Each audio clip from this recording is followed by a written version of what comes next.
11월 3일 생생 주식입니다. 자, 이제 11월장이 시작이 됐고요. 날씨도 많이 차가워졌는데 건강 유의하시면서 투자들 하시기 바랍니다.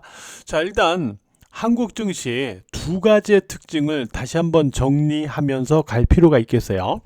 일단 첫 번째로는 지수적인 측면이죠. 지수적인 측면에서는 5일 이평선을 지지하면 계속 이번에 상승 파동은 유효하다라고 말씀드렸던 부분이죠. 그런데 제가 이런 말씀을 드렸어요. 이번 상승 파동이 계속 지속될 것을 암시하는 부분을 어디에서 우리가 포착할 수 있다라고 그랬죠? 바로 이거였죠. 이때 제가 설명드렸죠. 이날 방송에서 5일 이평선하고 이격이 좁혀졌을 때는 위로 탄력 있게 올라가는 흐름이 나와야 된다고 그랬죠. 그러면 이 상승 파동은 계속 유효하다라는 걸 암시하는 거라고 그랬죠. 그때 여기에서 탄력적인 상승이 나오면서 올라갔었죠.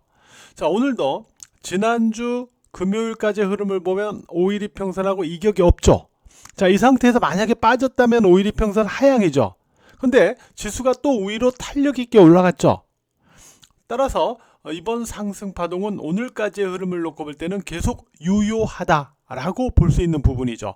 바로 이 기준을 계속 유념하면서 가야 된다라는 게 첫 번째고요.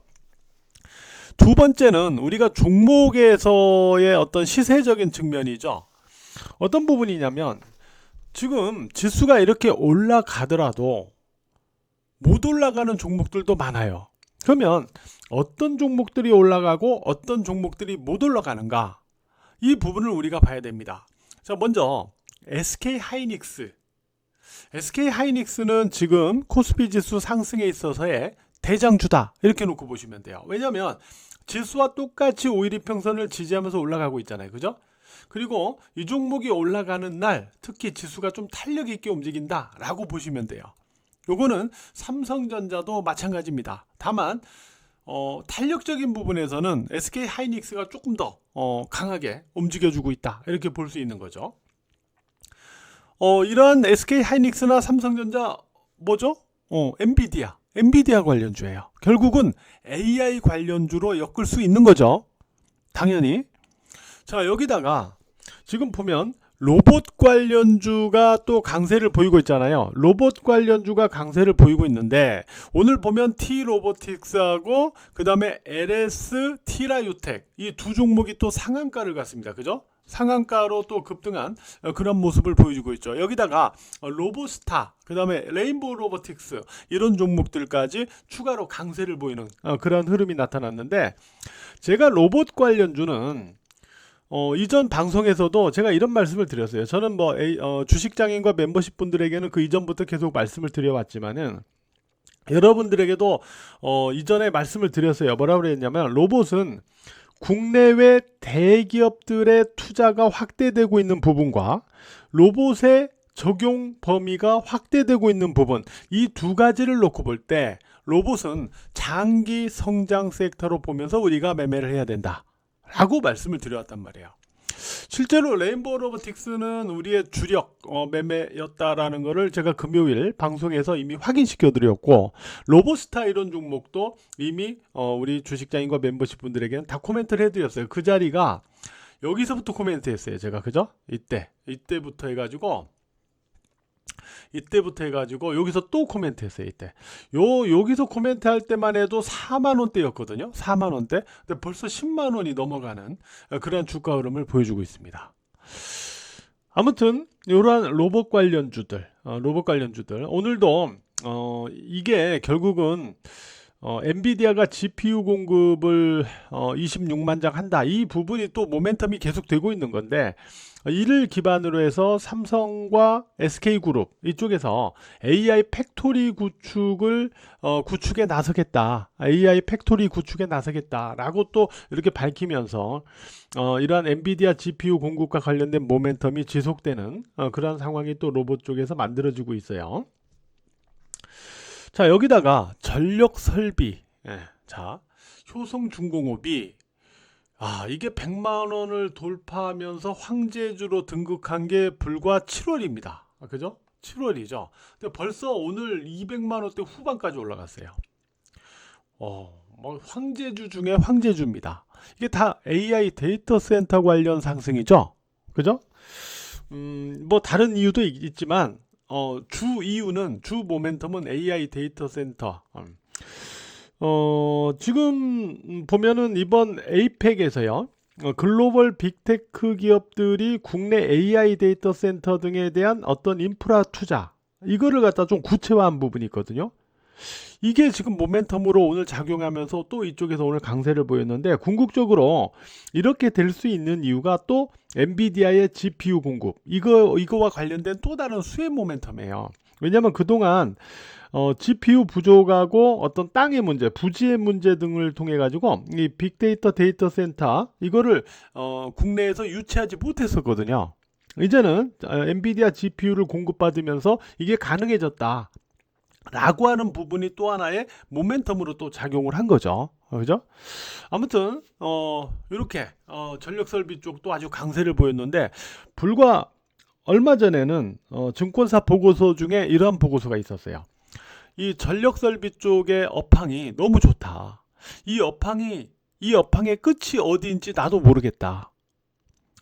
이렇게 된 내용의 보고서까지 나왔었거든요. 아무튼 아주 무지막지하게 효성중공업 올라간 모습을 보여주고 있고요. 이런 LS 일렉트릭 이런 종목들도 강세를 유지하고 있습니다.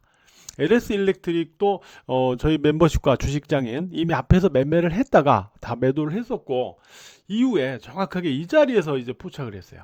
이 자리에서 다시 들어갔어요. 그죠?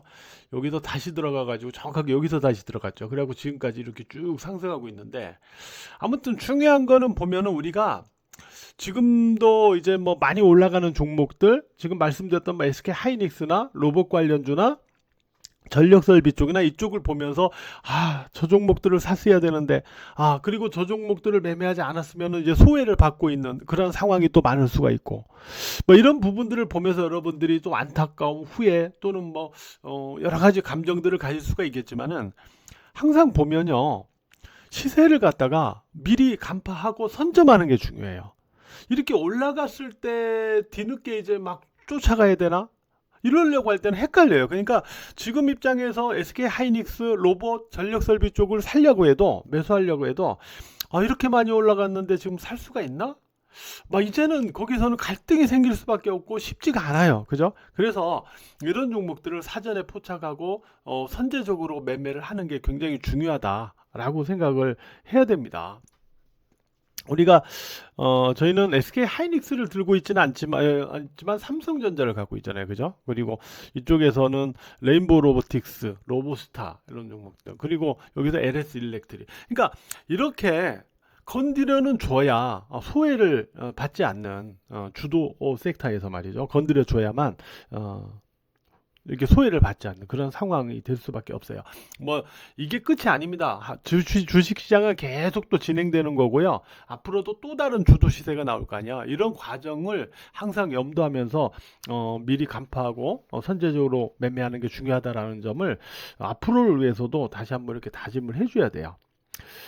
아무튼 이렇게 됐고 그 다음에 이 엔비디아 GPU 5만 장 또 공급받는 현대차는 오늘은 그다지 반응이 추가적으로 세지 않았어요. 그죠? 그래서 이런 종목은 오일이평선 이격이 있잖아요. 이격을 좀 좁혀야 됩니다. 좁히고 나서의 흐름을 또 확인해야 돼요. 끝났느냐 안 끝났느냐는 오일이평선이 이격이 좁혀질 때까지는 아마 조금 매물 공방이 있을 거야. 오늘처럼 말이죠. 이렇게 주춤할 수 있어요. 그러니까 오일이평선과 이격이 좁혀졌을 때 다시 치고 올리는지 못 올리는지 그걸 봐야 돼요. 또 6만 장을 공급받는 네이버 이것도 좀 올랐다가 오늘 올라갔었어요. 한 7%대까지. 그러다 좀 탄력이 둔화됐어요.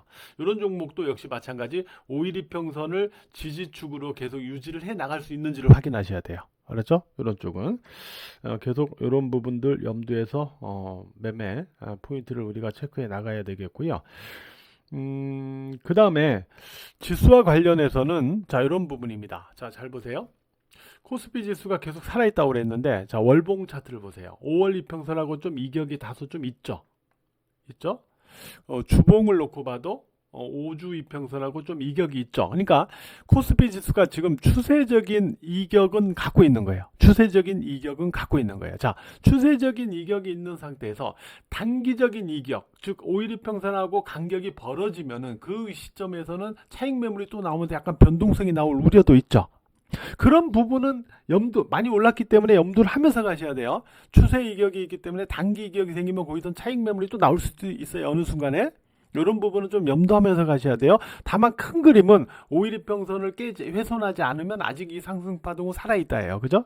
이런 부분들 연동해 가지고 우리가 대응 전략을 구상을 해 나가셔야 되고요. 그 다음에 코스닥 지수입니다. 코스닥 지수는 이미 제가 이게 눌릴 때 얘기했어요. 눌리지만 언제든지 다시 대반등으로 올라갈 수 있는 패턴이 살아있다 라고 이미 말씀드렸잖아요. 그죠? 그리고 나 다시 고점을 또 높였잖아요. 그죠? 높였잖아요. 근데 탄력은 여전히 코스피 지수보다 코스닥 지수가 탄력은 상대적으로는 좀 뒤처지죠. 근데 가만히 보세요. 코스피는 많이 올라서 좀 부담스러운데 코스닥은 매물사를 많이 거치면서 올라서 상대적으로 좀 안정적이에요. 그 얘기는 향후 두 가지의 변화가 있을 거다. 향후에 이제 코스피 지수가 이렇게 계속 언제까지 계속 올라갈 수는 없잖아요. 어느 정도 올라가다 쉴 때가 있을 거 아니에요. 많이 올랐기 때문에. 그때는 코스닥 시장이 상대적으로 선방할 가능성이 높다라는 거. 그리고 지금은 대형주가 주도하는 수익률 게임을 주도하는 장세잖아요. 코스피 지수가 주도하는. 나중에 코스닥이 주도할 때는 중소형주 수익률 게임이 나올 수 있다라는 거죠. 바로 이 측면을 지금은 아니지만 앞으로 만들어질 수 있는 이런 상황들을 항상 가정하면서 그런 부분에도 좀 대비를 해야만 우리가 다음 주도주를 판단하고 선제적으로 매매할 수 있는 그런 어떤 기준을 가질 수가 있을 거 아니에요. 그죠? 이런 부분들도 꼭 염두해 가면서 우리가 매매를 하자. 이런 말씀을 여러분들에게 드리고 싶어요. 자, 오늘 하루도 매매하시느라고 여러분 모두 고생 많으셨습니다.